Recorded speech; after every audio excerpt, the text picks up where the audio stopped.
yang saya hormati, tentunya dalam kehidupan sehari-hari kita sering mendengar istilah budaya positif. Apa itu sih budaya positif? Seperti apa budaya positif? Kalau positif kan pasti identiknya dengan respect, positif dari sebuah. Tapi kan kita maksud positif di sini ada sesuatu hal yang bernilai baik. Ya. Apa itu budaya positif? Boleh? Yang ini misalnya ibu adalah si A, ini A, ini B, ini A, ini B. A, coba kepalkan tangan, kepul. Yang kita kepal ini adalah sesuatu yang sangat berharga, harus kita pertahankan. Tapi si B harus membujuk si A supaya membuka tangannya. Badai kelepek, badai kumaha. Coba, mau tidak si A membuka tangan? Coba peragakan. Silakan peragakan. Silakan. Silakan dibujuk temannya supaya mau membuka kepalan tangan. Ini hal yang berharga. Hal yang berharga. Ada yang bisa membuka tidak? Tidak. Matanya di sini boleh kemana? Kiri, boleh kanan, boleh. Oh, itu mau buka. Ada yang mau buka. Oke, mau buka lanjutkan.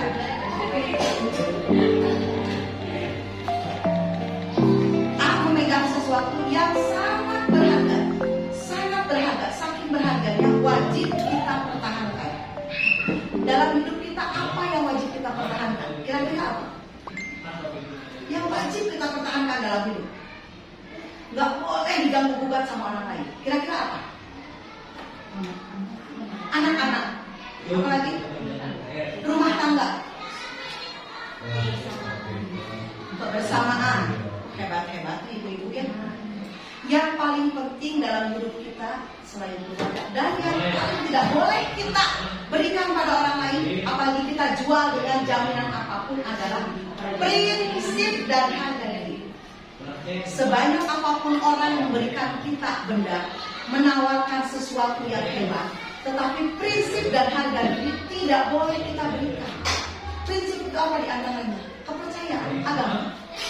Mungkin kita sudah pernah ya mendengar ada berita yang viral bagaimana sebuah masyarakat desa mau berpindah keyakinan, berpindah prinsip ke agama yang lain hanya karena ditukar dengan benda.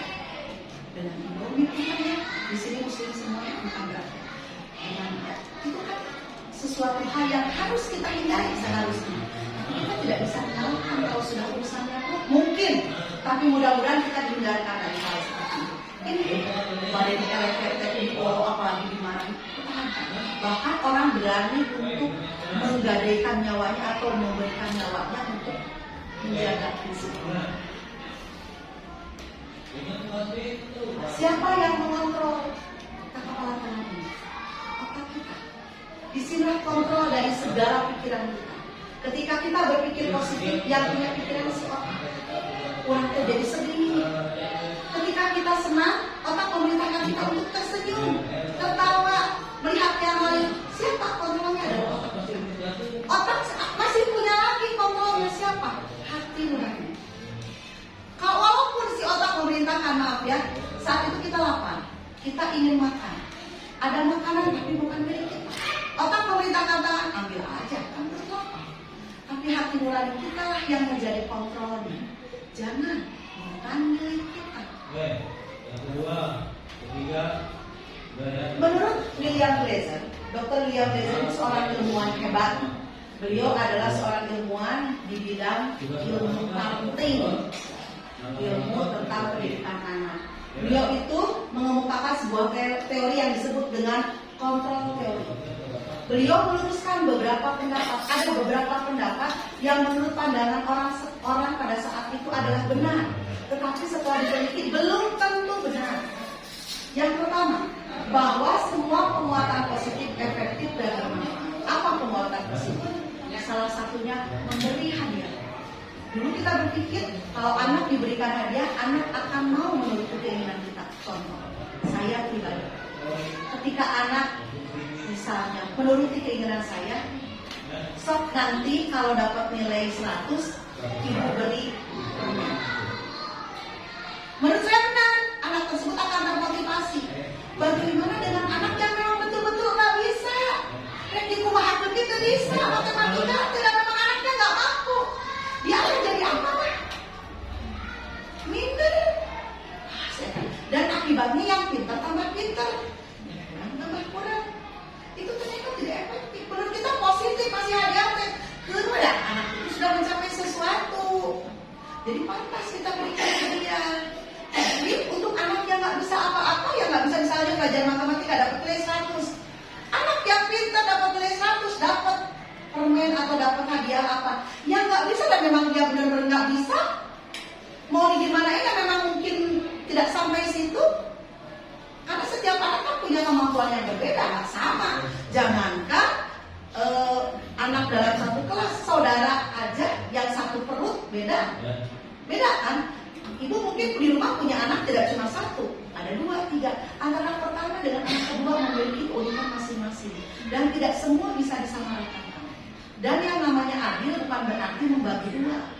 Adil itu artinya menempatkan sesuatu pada tempatnya. Contoh anak yang TK dengan anak SMA, apakah akan kita beri uang saku yang sama?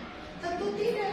Kakaknya dikasih uang 50, ya si adik TK dikasih 50.000. Mungkin kalau kakaknya bisa buat kompos, fotokopi karena sudah mahasiswa. Adiknya yang TK larinya jadi apa? Jajannya nggak jelas.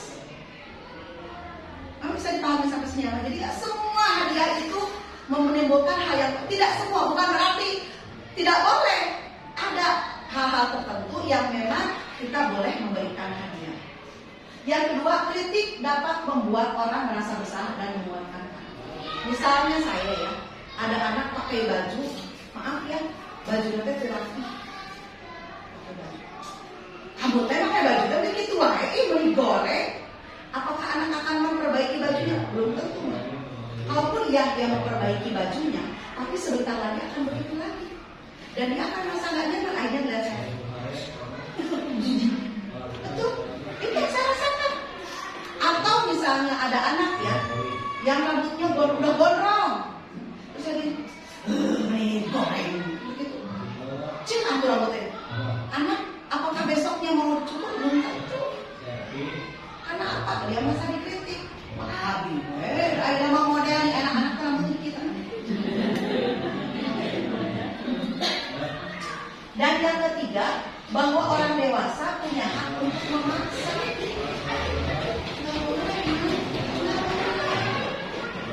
Kita tidak punya hak untuk memaksa anak. Karena anak juga ada seorang individu, seorang manusia merdeka. Ketika dia dilahirkan oleh orang tuanya, oleh ibunya, dia adalah manusia merdeka. Jangan ambil kemerdekaannya. Contohnya, anak punya hak untuk bermain. Gak apa anak bermain, tapi kita harapkan supaya anak itu bermain dan selesai main tepat waktu. Kita belajar anak untuk memanajemen waktu. Kalau kamu pulang sekolah jam 2, istirahat, makan. Kalau belum sholat zuhur dulu. Kemudian setelah itu istirahat sebentar. Istirahatnya boleh main HP? Boleh. Sampai jam 3 setelah asar. Setelah asar, sholat asar, istirahat. Kalau tidak ngaji, istirahat. Balik bobolan, jangan main HP lagi. Istirahat, nonton televisi, baru mandi, makan malam, ngaji, bisa ngaji. Kalau kita sudah biasa, insya Allah akan. Awalnya masih sulit, namanya anak. Jangankan anak, orang dewasa saja sulit. Guru sudah datang jam 7, anak kesana apa? Itu sulit, apalagi anak. Tapi harus diupayakan, karena manusia itu harus berubah. Jangan laguna aku fokus yang kesesat masih seperti yang waktu tahun kemarin, tahun 2022. Tapi dokter kasihan tahun 2020 kasihanan kan? Atau aku masih seperti yang dulu? Artinya kita belajar jalan di tempat. Pak, jadi Rasulullah oke hijrah dari kota Mekah ke kota Madinah untuk apa? Mencari sesuatu hal yang baru, mencari kemajuan, perkembangan umat Islam, supaya umat Islam, agama Islam lebih tersebar ke seluruh dunia. Masa kita sebagai penduduknya tidak ingin ikut berhijrah? Hijrah kan bukan cuma ganti kerudung, mengawitkan asal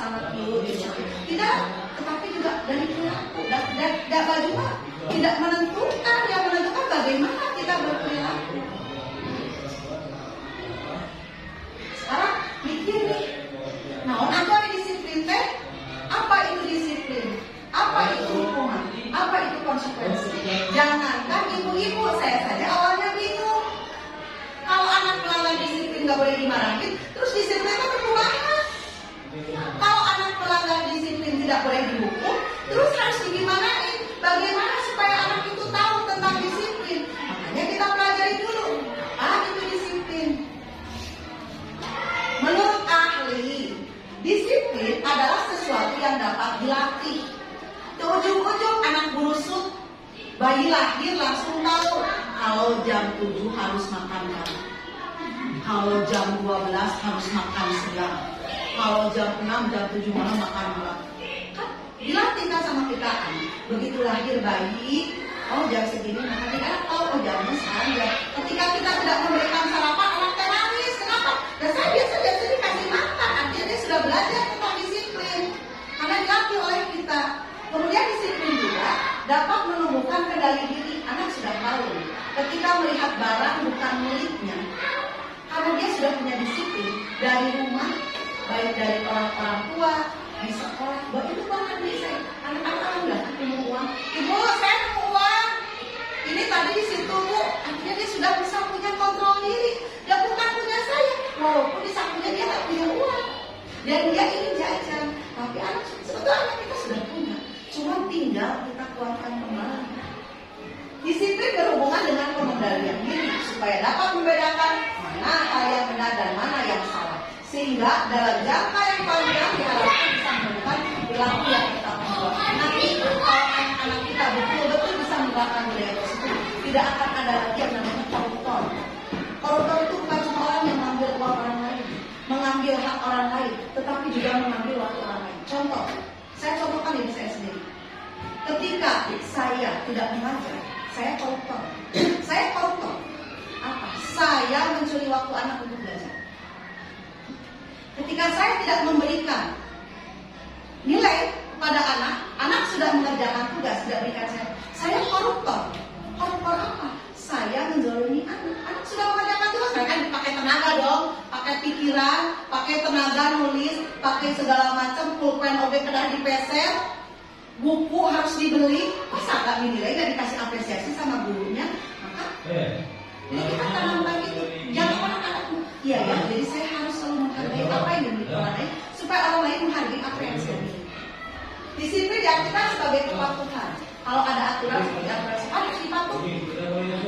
Kemudian harus apa disiplin itu tunduk terhadap hukum dan tunduk pada pengawasan dan pengendalian. Ada kan yang mengawasi guru-guru di sekolah, mengawasi apakah anak-anak melaksanakan kata tertib atau tidak, tapi ada pengawasannya. Kemudian juga disiplin sikap mental. Kalau disiplin itu tak kelihatan, tidak seperti apa ya?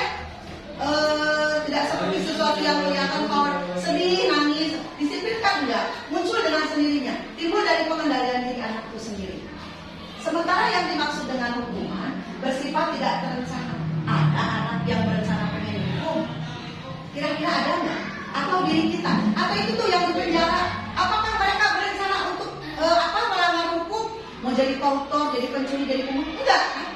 Nah, karena perbuatannya pun tidak direncanakan, maka hukumannya pun tidak terencana. Ketika anak kita atau murid kita misalnya memukul temannya, maka hukumannya dilakukan ketika dia memukul temannya. Masa anak tidak berbuat apa-apa tiba-tiba kita hukum, kan nggak mungkin. Jadi tidak terencana dan bersifat satu arah dari guru atau dari orang tua kepada anak. Saya sebagai guru, anak melakukan pelanggaran, saya hukum. Saya yang hukum anak. Anak tak kenal, menerima saja. Balik dijarin, balik dibodas, nanti. Tanpa melalui kesepakatan, nggak ada kesepakatan. Bu Abimah hukuman anak kayak dipasihan permen, sakaru. Kesepakatan itu mah. Ini makan anak tak minta apa-apa, nurut we. Walaupun gurunya masukkan WC. Apa misalnya suruh lari lapangan, anak nurut karena dia tanpa kesepakatan. Hukuman yang diberikan bisa berupa fisik atau psikis. Fisik udah ketinggalan fisik mah. Pokoknya piket jam 10, jam 10. Kalau psikis apa? Kemarin besar. Udah nggak? Pasti lah bisa lari kemarin. Terus alasannya gitu dulu. Itu psikis nih. Yang tanpa kita sadari kan makanya ada istilah mulutmu harimau. Mulut kita kan bisa jadi senjata. Makanya ada kan apa yang lebih tajam dari pedang? Antara Sayyidina Ali, mulut. Makanya kenapa media sosial sok rame, mulut dan nama tangan.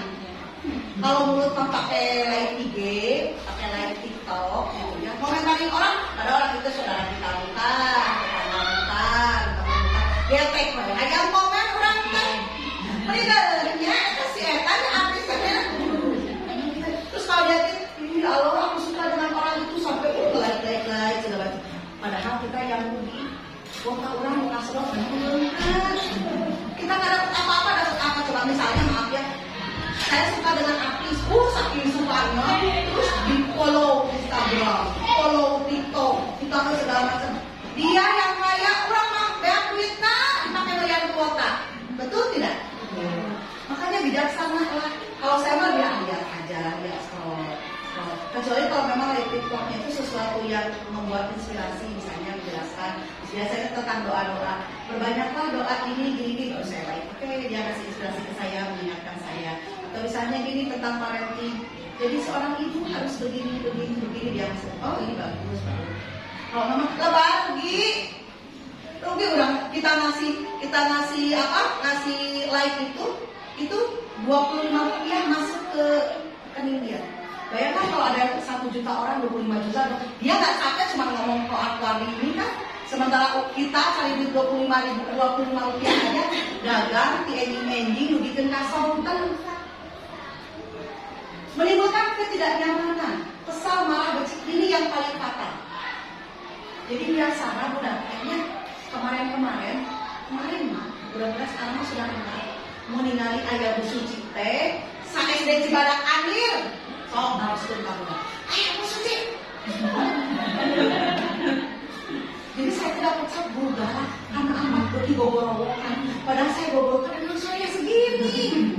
Terus tambah lagi saya harus menghadapi ketika pramuka, saya menghadapi sekian banyak anak. Kalau nyunda 480 genep anak tuh abi gogorowokan, untuk abi tuh gogorokan harus sakit. Anak-anak dengarkan ibu ya.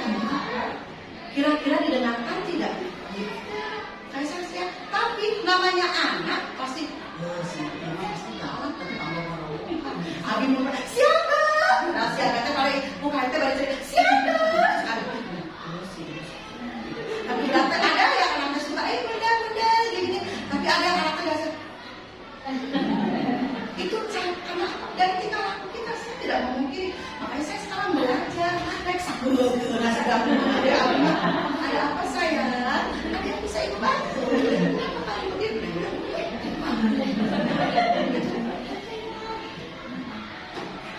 Kemudian apa itu konsekuensi? Kalau konsekuensi, memang ke hukuman lagi, tapi direncanakan. Jadi konsekuensinya sudah begini. Saya buat aturan di kelas. Anak-anak tidak boleh membuang sampah di sembarangan ya. Berarti yang membuang sampah apa anak-anak? Dihukum Bu. Hukuman apa? Denda Bu. Berat ya, sepakat. Konsekuensi. Anak-anak besok bawa mistik ya. Yang nggak bawa mistik, denda Bu. Sebenarnya, mari Bu. Konsekuensi. Tapi murid tetap kenyaman. Dah enak nih. Kenyaman budak teh. Atau misalnya gini, mencermin kan, dengan kotor lengan teh. Tidak nyaman anak. Karena walaupun muncul dari anak, tapi aturannya jangan buang sembarangan. Tidak boleh. Ini sih konsekuensinya saya udah kasih tidak boleh, jangan. Terus guru teh jadi siga bulldog. Itu guru teh jadi kuai. Masih belum nyaman. Kalau misalnya ini masih oleh William James, ternyata kita sebagai manusia itu punya 5 kebutuhan dasar. Yang ke-1 yang berhubungan dengan makan, minum, baju, tempat tinggal. Ini disebut dengan kebutuhan survival. Bahasa lainnya survival, bertahan hidup. Kalau manusia nggak makan pasti sakit mati. Manusia nggak pakai baju sakit mati. Manusia nggak punya rumah pasti tidak nyaman dan sebagainya. Bertahan hidup. Kalau dia tidak bisa memenuhi itu pasti dia antara tidak nyaman dan mati. Kedua, kasih sayang dan rasa terima. Ketika anak misalnya anak ini jangan masuk sekolah. Kenapa alasannya apa? Begitu datang di kelas, si budaknya, kamu kan masuk lagi kemarin, kenapa? Udah begitu. Nanti hayati dia, ya kamu kenapa nggak masuk? Kamu sakit. Harus dibegitukan karena dia butuh kasih sayang. Mungkin saja dia tadi di rumah tidak diperhatikan orang tua ini karena kasih sayang. Mamanya sibuk, bapaknya sibuk, terus ayah di bapaknya lupa. Mana nggak bohong. Di kelas 6A kita punya, tidak perlu saya sebutkan namanya, ada kan? Dan itu teman-temannya cerita, ibu kita sampai ke rumah itu, kita lagi dimarahin sama dasar mereka banyak dia budak. Teman-temannya yang sakit hati, ibu katanya makanya ketika si anak datang, saya harus, kamu kenapa nggak sekolah? Ibu aku tidak enak badan, mau istirahat nggak mau sekolah aja. Aku dalam hati sekolah pulang hanya dimarahin sama orang lain. Kalau kamu merasa tidak enak badan, bilang sampai ibu aku istirahat di kasih, tapi sampai jam pelajaran aku ternyata dia. Jadi pokoknya begitu. Walaupun punten kadang-kadang teh ada karena meureun da rusuh teh untuk ibarat dia ada bau-bau kel-kel kita harus tahan. Jadi abi mah kedah itu kedah galuh filter teh. Ngomong budak mah sudah menjelang remaja kan sudah mulai bujur-bujur budak. Iya itu sudah kasihan hakeun mah tos. Rek sona mah eleh. Yang ketiga, penguasaan power. Ingin kelihatan bahwa saya misalnya kalau seorang Abi KM, kamu menurut Abi, kamu tidak ingin power. Sama seperti guru juga merasa punya power. Misalnya orang tua, ibu-ibu jadi sebagai orang tua kan nggak mau kondemin sama anak. Kalau anak kita kasih tahu, terus anaknya nggak jawabnya, misalnya seperti itu, itu kebutuhan kita akan power. Kalau yang biasa seperti itu. Kemudian kebutuhan kebebasan. Kita pengen banyak main. Sama seperti kita, memang. Kayak saya kalau sudah baca, apalagi baca novel, saya tolak. Nah, sekarang saya atur iramanya karena banyak tugas. Kalau udah pikiran bermuat nih, kehilangan ide untuk mengerjakan tugas, 5 menit saya baca dulu novel. Nanti udah ada relax, selesaikan, bereskan lagi. Jadi novel jalan, ini jalan, saya atur ritmenya seperti itu. Novel tamat, tugas beres. Tetap penasaran karena saya tipenya jelek.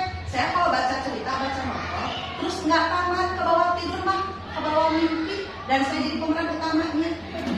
Zaman dulu masih ada telenovelan, dulu mah apa ya, Esmeralda ya, yang buka itu. Saya seneng banget tuh sama si tokoh Fernando Colunga-nya, si Sahana Pinatu, si Fernando, siapa? Itu tuh setiap malam saya mimpi, saya jadi si Esmeralda. Setiap malam terus jalan ceritanya tuh bikin sedih, jeleknya saya seperti itu. Makanya saya sekarang tidak suka nonton sinetron seri. Karena kalau tidak selesai ceritanya, saya perlu jadi fokus. Tiap malam nggak bisa tidur, otak saya ketika bangun. Jadi ada kasus, ada ini Fernando gitu kan, ini sakit hati. Jadi saya sekarang kurang suka dengan yang serial. Mending ceritanya tamat gitu kan. Kecuali drakor, kalau drakor mah kan tamat 16 episode, tapi kan tamat kubu ceritanya. Tapi lamun sinetron TV TVRI ya yang kumaha tungtungna dari 500 episode jadi 1000 episode. Karena penonton bilang sama habis atas ikatan cinta tidak ketama-tama. Saya belum pernah nonton. Karena saya tidak suka kalau yang begitu. Kalau drakor mah kan 16 episode mat. Ini episode mat kayak gitu. Saya lebih suka yang kayak gitu. Apalagi sekarang saya suka kesukaan baru, saya suka So Jisoo. Dulu mah Lee Min Ho sampai HP saya ketawain. Lee Min Ho. Lanjut ya, yang terakhir adalah kesenangan. Yang tadi itu senang nonton drakor. Anak senang, saya mah senang hobinya main game. Main game gak suka anak kalau sedang main game kita ganggu, betul gak? Gak suka. Sama ketika anak-anak di sini sedang main bola, tiba-tiba saya masuk anak-anak, wah mereka merasa walaupun pada diem aja, tapi mereka merasa terganggu. Makanya sekarang kalau saya masuk main bola, lanjutin, dia aja lanjutin. Tapi saya duduk, mereka udah ngerti, oh iya mau belajar dulu gitu. Jadi saya gak ngomong, enggak. Saya ketika mereka main bola, saya masuk aja, gak banyak ngomong, duduk aja. Mereka ngerti sendiri. Oh iya, dia mau belajar lagi, ambil bolanya sih. Udah. Jadi saya sekarang gak mau banyak ngomong. Jadi saya ke anak-anak banyak ngomong, ngajak nyanyi, ngajak tepuk, kayak gitu aja. Bertanya ke anak-anak, ngajak tepuk, ngajak nyanyi. Gak mau banyak ngomong, saya sedang menerapkan ini mah. Walaupun berat, mama. Dan jero hati kadang sampai kalau hanya tempat sampai lari apa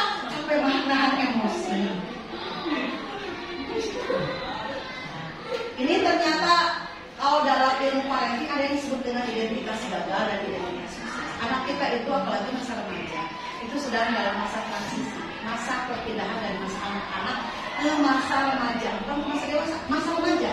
Karena remaja mah sudah di usia 12 sekian gitu.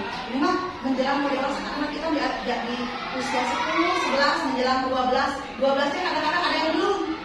Ada yang udah 12 lebih, ada yang 12 dan sebagainya. Kita mereka lagi mencari, saya nanti mau jadi apa sih?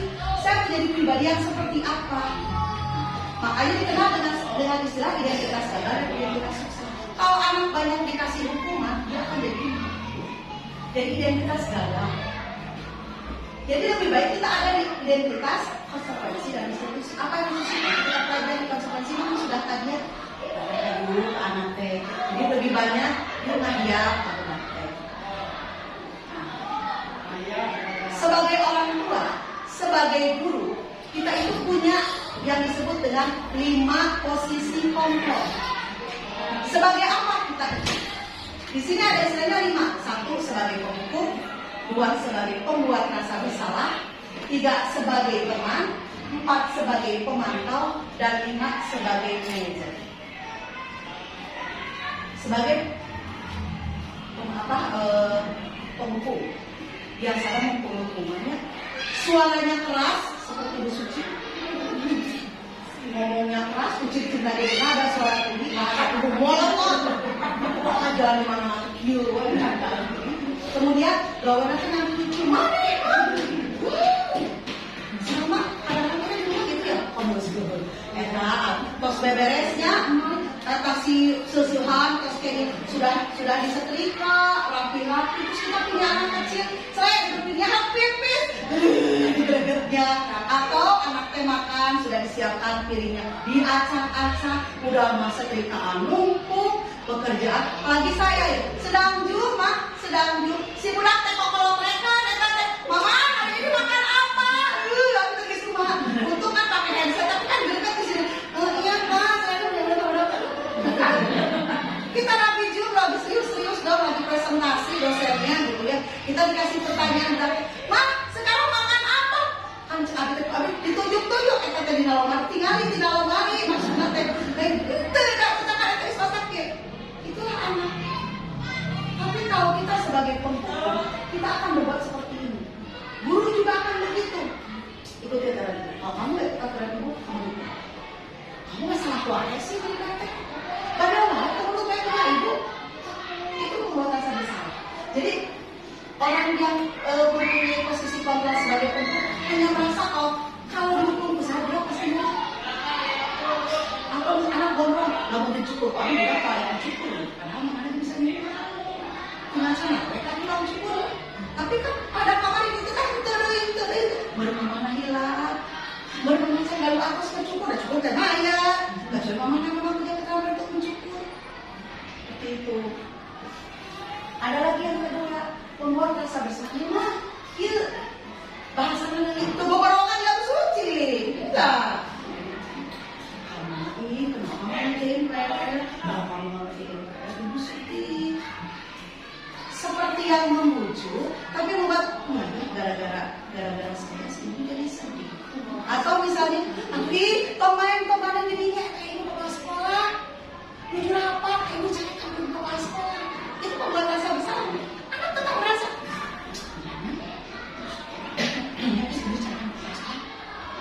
Itu membuat rasa bersalah. Jadi anak tetap nggak nyaman, asal disalahkan gitu kan.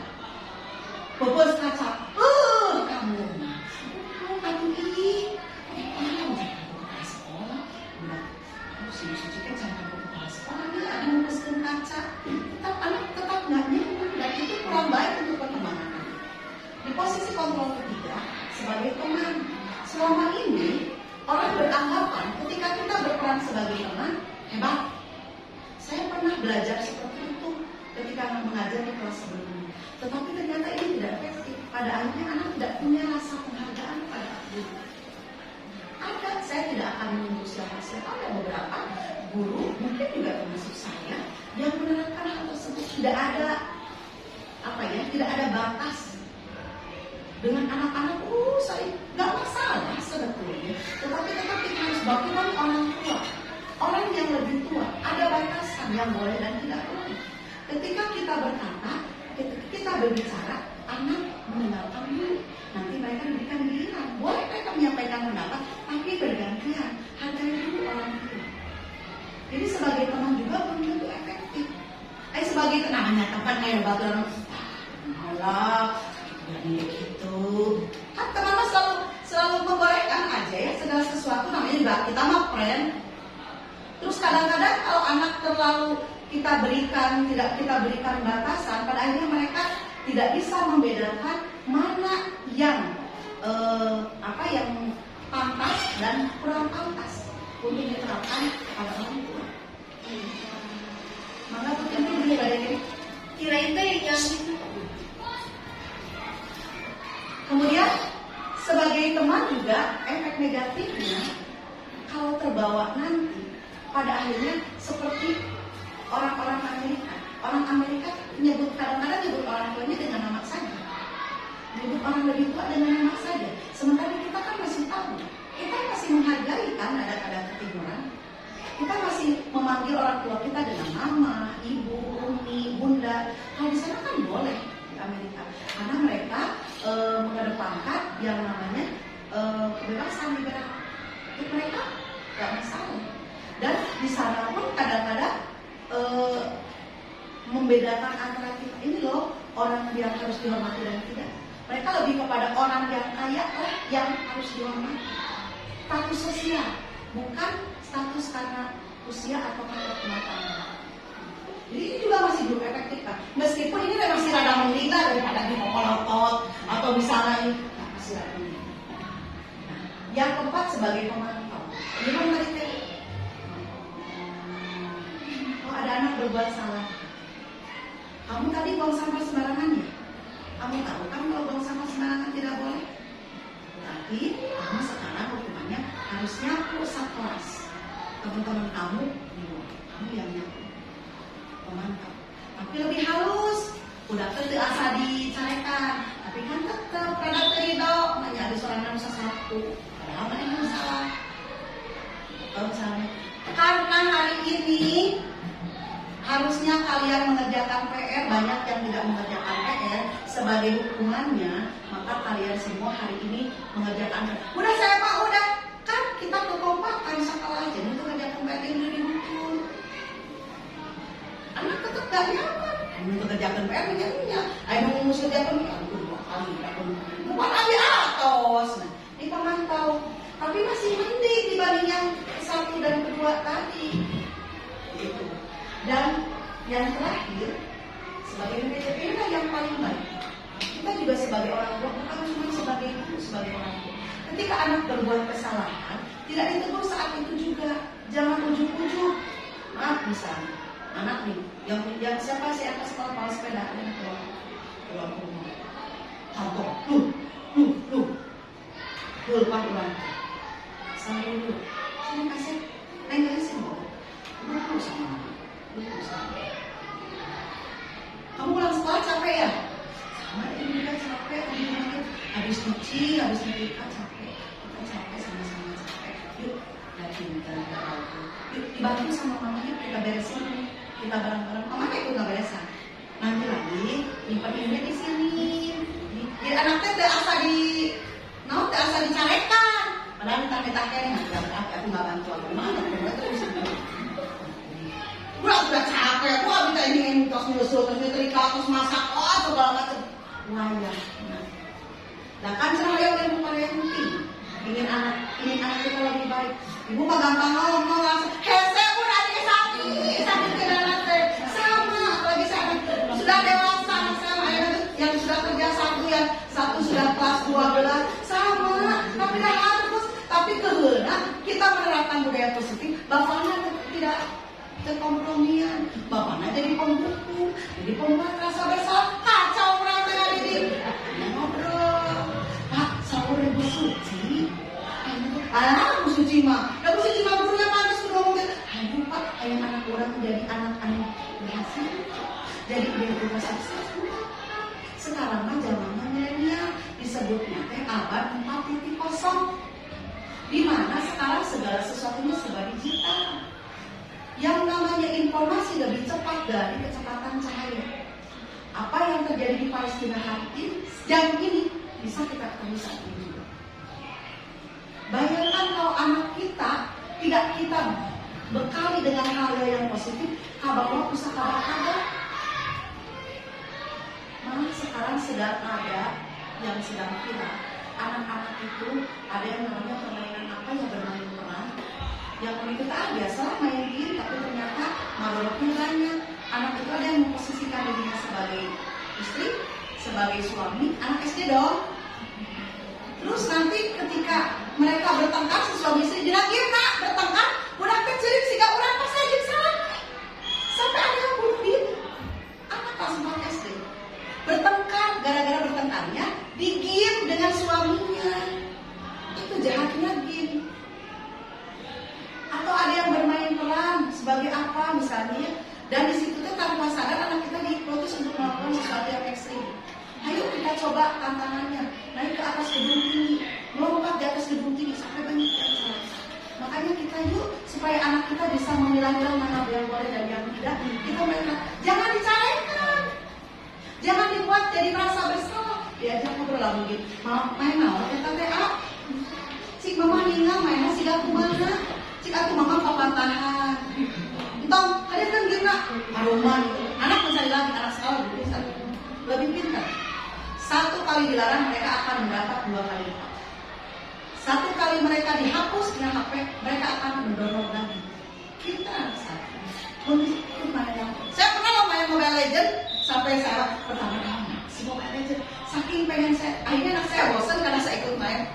LS sih mama, udah jangan kau usah main. Akhirnya lama-lama dia, aku udah nggak main Mobile Legends sekarang. Ketika anak saya sekarang suka Korea, saya ikutan dong. Ya, tapi nanyakan pada anaknya.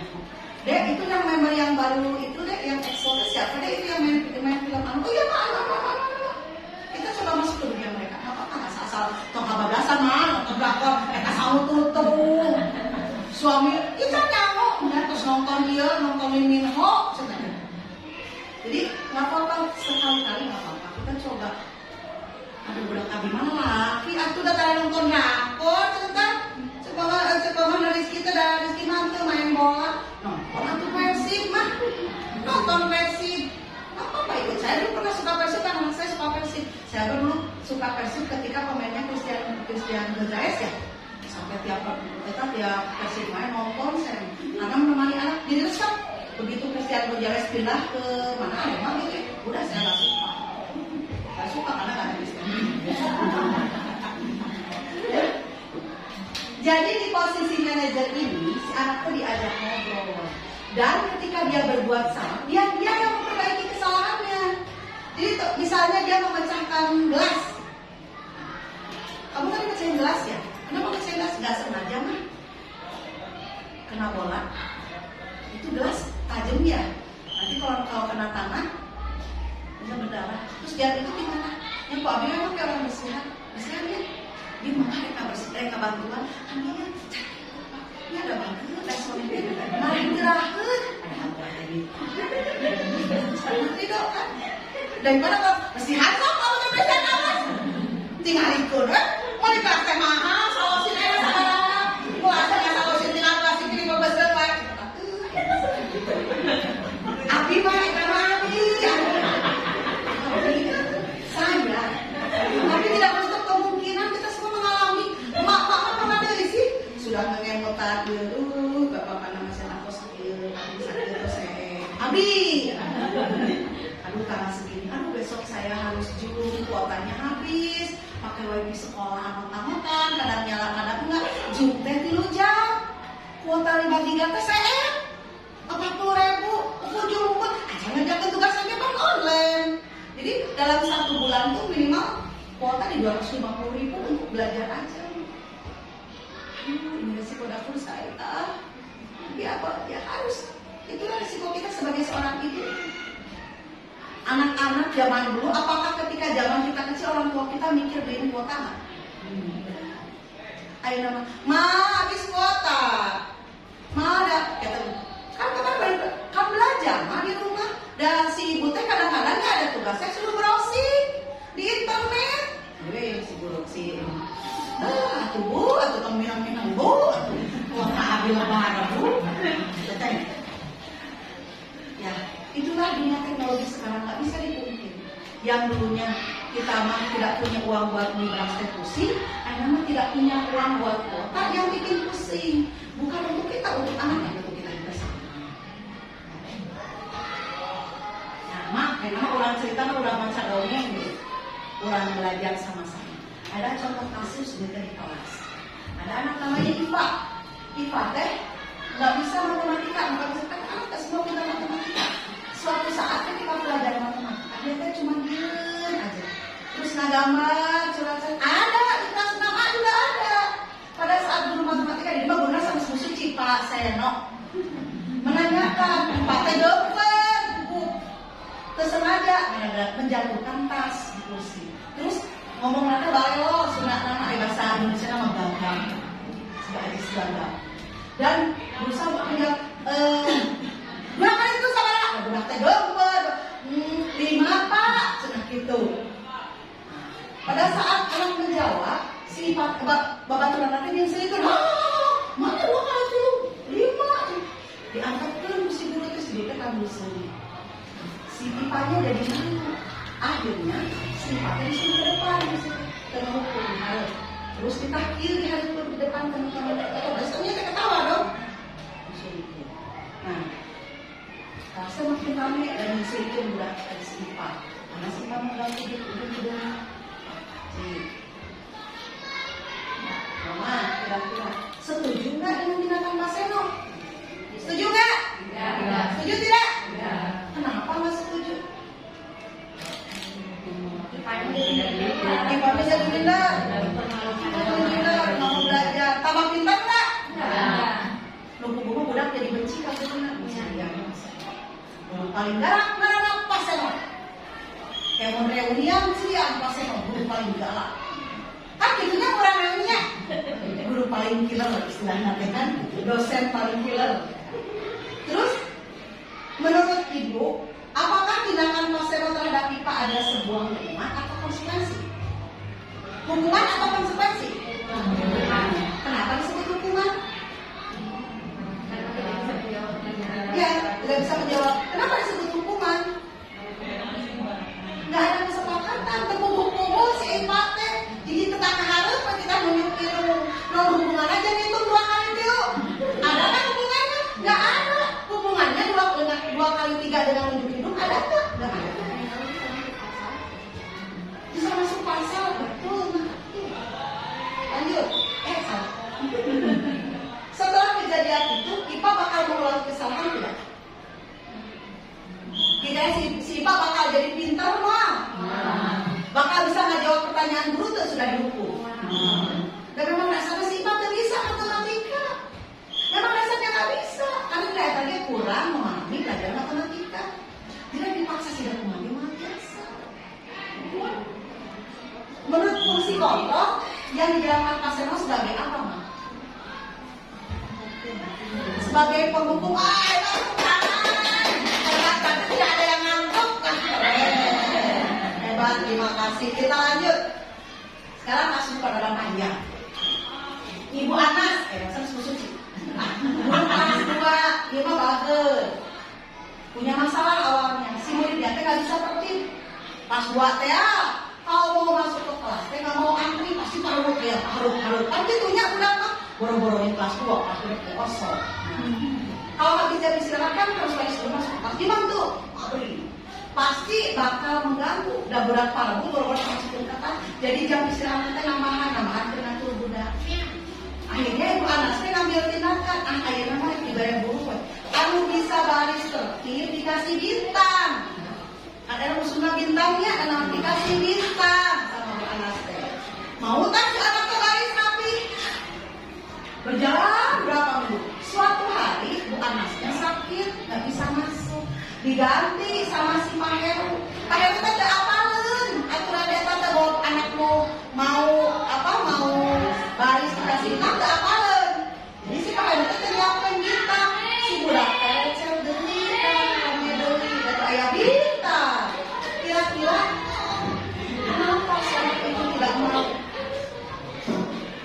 Kira-kira kenapa si anak nggak mau baris rapi lagi?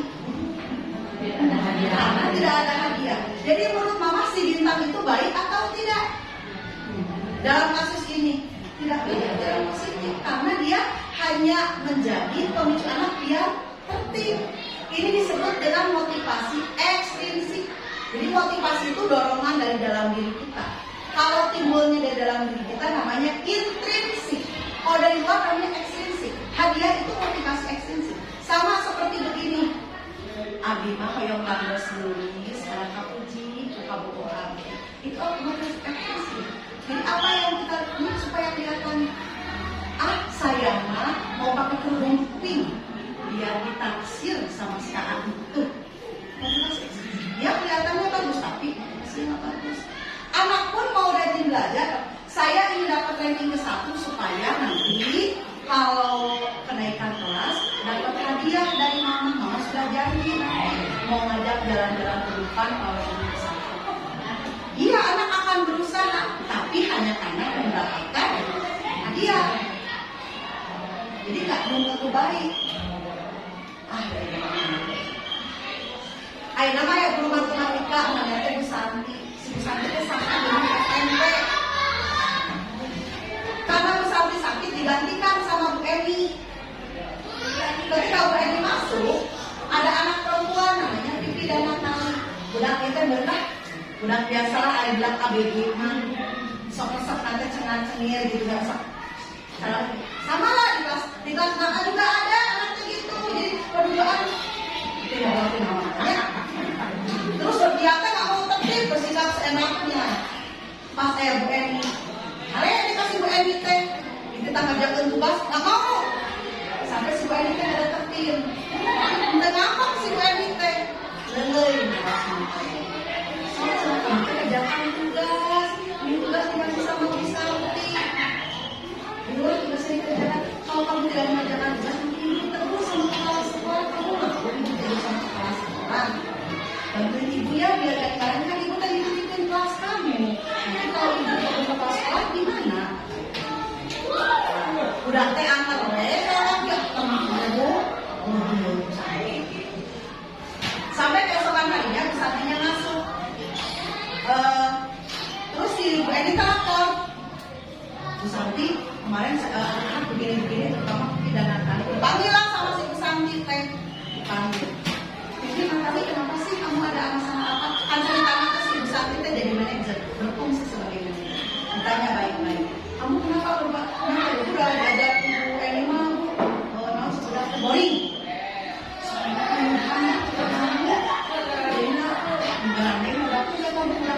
Salah berapa sekarang ini? Akhirnya kalau misalnya begini, kamu tahu kan, Bu Eni itu seorang guru yang harus kamu tahu. Nah sekarang ditanya, apa yang bisa kamu lakukan untuk memperbaiki kesalahan kamu? Tadi kata Bu Santi, kata si Pipi teh gini, ya udah aja Bu, nanti saya ngobrol dengan teman-teman sekelas supaya kalau ada Bu Eni jangan gitu lagi, supaya teman-teman yang lain juga tertib. Satu, yang kedua kata si Pipi sama Natal, nanti aku saya minta maaf sama Bu Eni, tapi dikirim via email. Terus nanti saya mau usul ke kepala sekolah, kalau ibu nggak masuk ya, kalau Bu Santi nggak masuk, biar Bu Eni aja deh nih ini. Cek baru dua. Menurut ibu, eta si Pipi dan Natal teh baik, misalnya solusinya baik tidak? Minta maaf baik, tapi pakai email. Kurang baik ya. Karena aku mah dari sekolah kene memang nak ke usung PJJ. Kalau kita diajar ke PJJ makanya via email, nggak boleh bertemu. Ini kapan belajar di sekolah? Banyak belajar harus ya minta maaf via email. Kemudian yang kedua mengusulkan teman-temannya yuk kita bikin kesepakatan supaya nanti kalau ada Bu Eni belum para mobil baik tidak? Baik, ya ajak teman-temannya kan. Ya, tapi yang kurang baik tadi memang ada via email. Tapi cek sana Abi mah baik, aku dah nama usung teknologi. Baik, udah sudah usung teknologi. Jadi ngalah si Bu Eni teh wah cerita keren tuh si Pipi dengan kali. Gitu. Tapi kalau saya kurang baik karena kita orang timur ya. Orang timur tetap mengedepankan etika seperti itu. Nah, dari ketiga kasus, mana yang bisa membuat murid memiliki kesadaran untuk memperbaiki kesalahan mana? Nunggu dapat, oh saya memperbaiki kesalahan. Yang kasus 1, kasus 2, kasus 3. Yang ketiga, kenapa? Karena mau minta maaf, mau memperbaiki kesalahan. Kayak yang 1 kedua kan tidak diberikan kesempatan memperbaiki kesalahan. Nah, yang kegiatan yang tadi kita lakukan, yang memanggil anak, ngajak anak ngobrol, itu disebut dengan restitusi. Disebut dengan restitusi. Mama, saya punya video.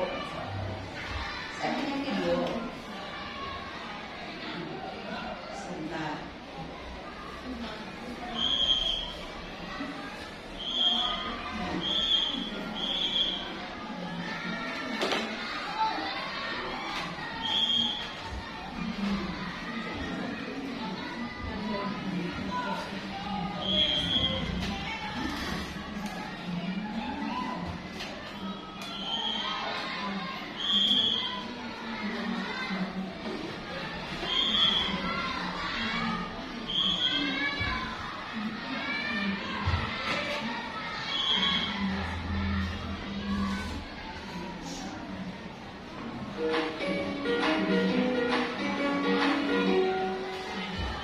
Salam bahagia Ibu dan Bapak Guru hebat.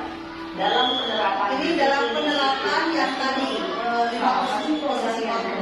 adalah 5 posisi kontrol. 5 posisi kontrol dalam restitusi adalah proses perjalanan seorang pendidik agar dapat mengenali dirinya. Pada video kali ini, kita akan membahas tentang 5 posisi kontrol yang dikembangkan oleh Diane Gosser dan contoh penerapannya.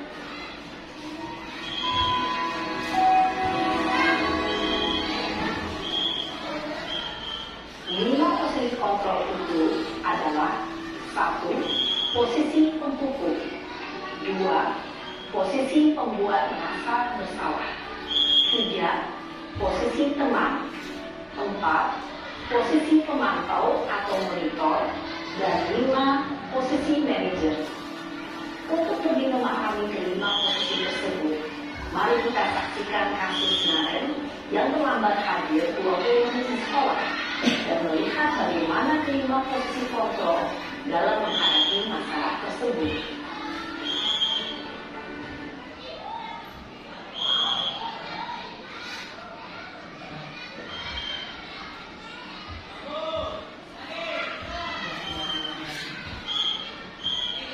Kamu lawan ibu.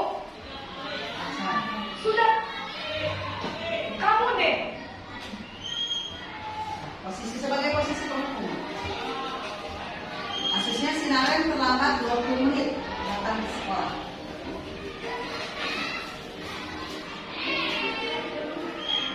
Naren! Sini kamu. Bapak Ibu, Selalu terlambat. Kamu deh pasti terlambat. aku, saya Apa? Apa coba? Alasan kamu apa lagi? Kapan sih kamu tidak terlambat? Malah sekali ya kamu jadi anak. Dasar kelas. Gak kapok-kapok sih kamu. Sudah berapa kali terlambat? Sana, kamu keliling lapangan basket 2 kali. kenapa saya harus ke lapangan basket, Bu? Kenapa?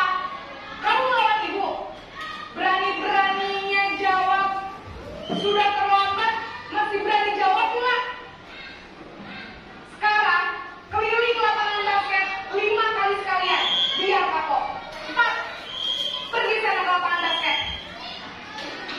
Lihat ya, ibu bisa perhatikan ya, bagaimana posisi sebagai penghukum. Anak ada diberikan kesempatan. Ketika anak menyampaikan, kenapa sih saya harus keliling lapangan? Hubungannya apa dengan terlambat? Gak ada hubungannya. Gak ada hubungannya. Hubungannya apa dengan adik? Kalau keliling lapangan olahraga, kan adiknya kawilangan, praktek. Nggak diberikan kesempatan. Itu sebagai posisi penghukum. Dan masih banyak yang melakukan. Mungkin termasuk saya. Kalau ibu, ya ibu sekarang bisa jadi pemantau. Ada mungkin di antara masih di antara Oh, training seperti itu. Ya cukup tahu saja gitu ya, supaya kita tidak mengulang hal yang seperti itu. Kita mengingatkan diri kita, introspeksi untuk itu masuk saya pribadi. Kita lanjutkan.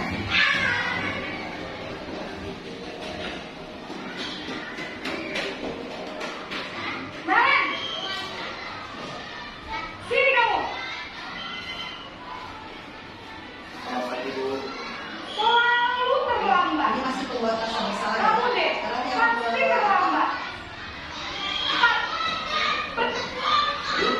Sekarang dia yang posisi pembuat rasa bersalah. Bahasanya lagi halus, tapi dia fit gitu. Dan anak itu merasa, iya, gara-gara saya.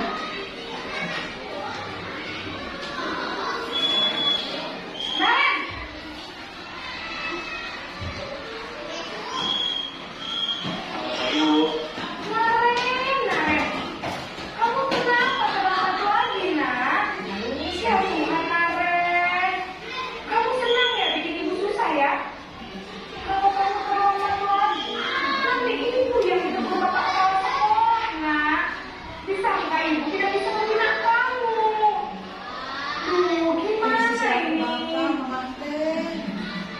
Maaf, Bu. Jangan Gusti Naren, kamu suka ya kayak ibu rumah kepala sekolah? Abita, harus selalu mencarikan Ini kamu tulis apa ini di buku absen? Ini kamu sudah sering terlambat loh. Ibu harus apa coba? Maaf Bu, maaf sekali. Ya sudah, lain kali jangan bikin ibu susah lagi ya nak ya. Ibu tidak akan kuat lagi kalau kamu gini terus. Bisa jantungan kalau ibu ketemu bapak kepala sekolah. Sekarang cepat kelas. Maaf ya Bu, maaf sekali. Posisi pembuat rasa bersalah dengan cara Ya, sekarang sebagai posisi teman. Siaran ini gitu.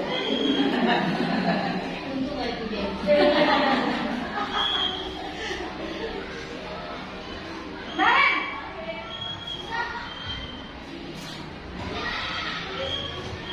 Apa Ibu? wah sudah jam berapa ini nak? Terlambat lagi ya saya. Iya Bu, habis ibu saya lupa bangunkan saya Bu. Kamu malah menyalahkan ibu kamu. Kamu bukannya anak yang larinya paling kencang. Kok terlambat sih? Iya Bu, saya memang terlambat bangun tadi. Jadi biarpun saya lari kencang, tetap gak terkejar Bu. Ya sudah sana. Nanti lain kali larinya lebih kencang lagi ya. Biar gak terlambat lagi. Bikin Selalu. demi ibu. Sana. Bisa lah Bu. Ya sudah sana masuk kelas. Ibu beresin urusan absen Kan kamu. absen sama ibu. Ini ada tes pelajar. Saking keren. si teman Ya.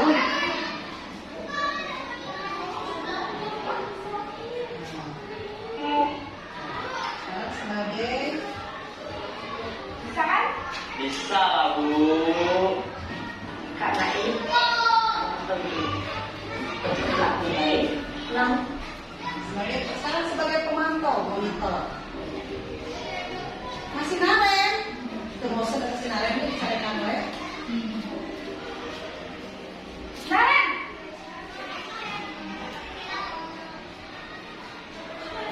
Apa Ibu? Naren, apa peraturan sekolah kita tentang jam berapa kita harus masuk sekolah? Nah, ini peraturan. Kita harus di sekolah jam 7 Bu. Iya betul, sekarang sudah jam 7.20. Naren sudah tahu konsekuensinya jika terlambat hadir. Paham Bu, saya harus tinggal kelas pas jam istirahat selama 20 menit. Ini konsekuensinya. Iya benar, konsekuensinya demikian. Jadi nanti Makanya pas pas belajar kan harus di pas kelas. istirahat, kamu harus tinggal di kelas, kerjakan tugas tambahan untuk ketinggalan kamu, ya? Baik Bu. Kalau tidak nyaman, posisi pemantau mengandalkan penghitungan atau data untuk dituruti semua balik ya. Kamu kan dia. berdasarkan peraturan dan konsekuensi. Seorang pemantau menunjukkan bahasa tubuh wajah yang datar dan cenderung formal. Sekarang sebagai manajer, ini harus lagi.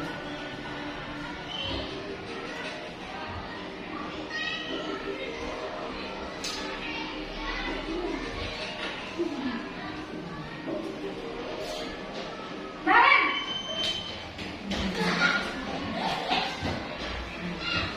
Selamat pagi Bu. selamat pagi Naren. Maaf Bu, saya terlambat. Iya, sekolah masuknya jam 7, sekarang sudah jam 7.20. Jadi sekarang bagaimana ini Naren? Maaf Bu, saya lupa sewa alat saya semalam. Baiklah, menurut kamu, keyakinan sekolah yang mana yang perlu kamu tingkatkan? Menghargai diri sendiri dan orang lain mungkin ya Bu. Setuju. Jadi, apakah Naren meyakini prinsip saling menghormati tersebut? Iya Bu, saya meyakininya. Apakah Naren bersedia memperbaiki masalah keterlambatan ini? Bersedia Bu. Bagaimana kamu akan memperbaiki masalah keterlambatan ini?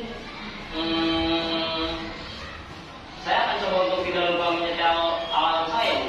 Baik, kalau Naren komputer alarm di rumah, ada orang yang kira-kira bisa bantu mengingatkan tidak? Ada Bu, kakak saya, Kak Emma. Ada lagi selain Kak Emma? Selain Kak Emma, ada ibu saya.